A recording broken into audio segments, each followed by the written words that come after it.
They call it God's own country.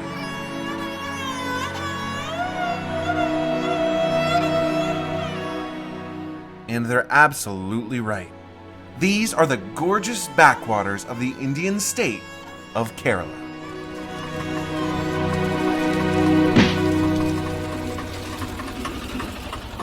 The fact that my tour even took place is a miracle. I had spent the previous 2 days sick. Too sick to be traveling. You can hear me go into limited detail about it in my previous video about Kochi, but for now, just know that my stomach was a mess. The thing is, both logistically and financially, I was sort of locked in. It was a sunrise tour, so my driver arrived at my hotel to pick me up bright and early at 4 o'clock a.m. We drove for about an hour and a half until we arrived in the small town of Kumarakam, where I disembarked and immediately, like right away, started to board the boat. That's when I found out that I really knew nothing about the tour that I booked.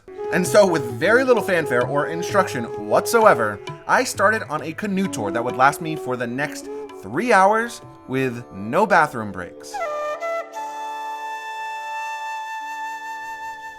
My first response to seeing the small boat was, believe it or not, disappointment. Most of the time out here in the world, I'm traveling solo, so I really enjoy taking group tours. It's some of the only chances I have from week to week to meet other travelers and have a proper social event.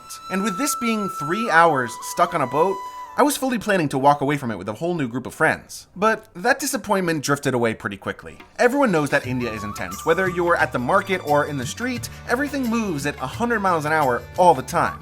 You're forced to use your brain at max power just to get from point A to point B. Sunrise on the Kerala Backwaters is the opposite. It is a meditation of simplicity. It's the sound of the boat's engine whirring, it's feeling the cold breeze on your face, and it's witnessing the whole world waking up around you, both humans and animals alike. The backwaters are known for their houseboats, and so most hours of the day, boats of all shapes and sizes are competing for space within the canals. That wasn't happening here. The only other boats I saw in the entire first hour were owned by the locals, fishermen, and others who were getting started with their morning routine. I felt my brain relax for the first time since I arrived in New Delhi 2 weeks prior. I had just found this super zen, meditative space when we stopped, and I was told to get out of the boat. I realize now in hindsight that the actual name of this tour was Sunrise Cruise with Village Life and Local Food. And so yeah, about halfway through, we got the Village Life portion. I got off the boat and had the chance to explore the smallest and cutest little town that's nestled right up against the canal. It had a school and a place of worship, and the driver even took me out into the rice fields. It was so stunning. I would have loved to just stop and stay in this moment for a lot longer. I'm not a painter, but I imagine pulling up a chair and just painting this scene would have been a dream. We walked around a bit, and eventually I was led to a group of locals who sold us some masala chai, or black tea. It was delightful. Indian tea, or chai, is my favorite for sure. The tea gave me the chance to chat with the driver, whatever bits and pieces that we could express through the language barrier. I loved how much he enjoyed showing off this part of Kerala. He was proud, and he should be. It was only after we finished chatting and I finished my tea that I realized caffeine on an empty and sick stomach might be a bad idea. And the food was still at least an hour away. So, of course, I did the logical thing. I added alcohol to the mix. There's a famous drink in Kerala called a Toddy. Some call it palm wine or coconut vodka. It's made from palm sap, and one really well-maintained tree can potentially produce up to 400 liters of toddy every year. We were only back in the boat for a short period of time before we stopped, and the driver procured some of this toddy from a local by the side of the canal. You'd think, with it being 6 a.m., and with only black tea with milk sitting in my stomach, that I would choose to pass on this.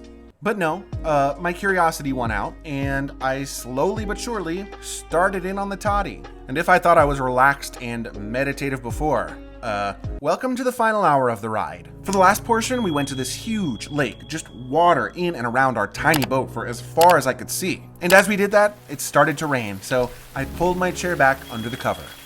There's something about this moment, being so immersed in nature, that makes me feel connected to a higher power, to spirituality, to God.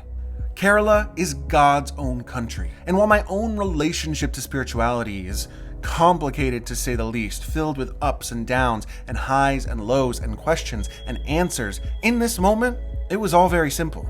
I was sitting there as one tiny little piece of a beautiful, glowing, incredible world. And honestly, it could have just been the magic of the chai toddy combo, but I felt a connection to a presence of a higher power, higher than myself. I felt this way several times before. For example, watching the hot air balloons in Cappadocia or seeing the northern lights in Iceland. In many ways, that's what all of this is all about. It's chasing that feeling from day to day as I go from city to country to country.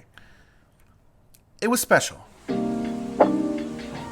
Just as the rain really started to pour, we pulled back into the dock and went inside. My stomach was really hurting, but the owners were already hard at work making this huge feast of an authentic Kerala breakfast just for me. There were so many dishes involved, most of them I can't even name. But among them was putu, which is this sort of cylindrical grated rice mixed with coconut, along with these fermented rice cakes, which are really popular in South Indian cuisine. Then they gave me like 2 or 3 different curries to try along with them. Not to mention another round of chai, some watermelon juice, some plantains, and a really incredible omelet. And the good news, I ate so much of it, and it actually made me feel better. It turns out that by this point, my stomach was just hurting because I was really hungry. And wouldn't you have it, at the end of the meal, off camera, I ended up being joined by an American couple, and we had a really amazing discussion. So, as it turned out, I even got to meet some new people as well. I went back to Kochi and just lived my absolute best life for the rest of the day, just bopping around with reckless abandon. And thankfully, I had no other stomach issues for the rest of my time in India. Bodies can be complicated, but for me, nothing is more complex than the idea of spirituality. But even with all of that, I do believe that some things happen for a reason. In this case, everything worked out, and I had the chance to experience one of the greatest travel days that I've had in a long time. And now I get the chance to tell you about it. And so, I guess in my effort to obtain a greater understanding of the world, if this video has in any way made you consider visiting Kerala or India on the whole, I really hope that you'll let me know, that you'll reach out and tell me about it in the comments. And believe it or not, I had so many other incredible and transformative experiences during my month in India, including at Varanasi, Mumbai, New Delhi, and others. I have all of those videos from India and more coming soon, so please subscribe if you haven't. I would be so honored if you choose to watch. Whichever ones are already finished are linked for you down in the description below. My name is Josh. Thank you for watching. Thank you for existing. I'll see you out there.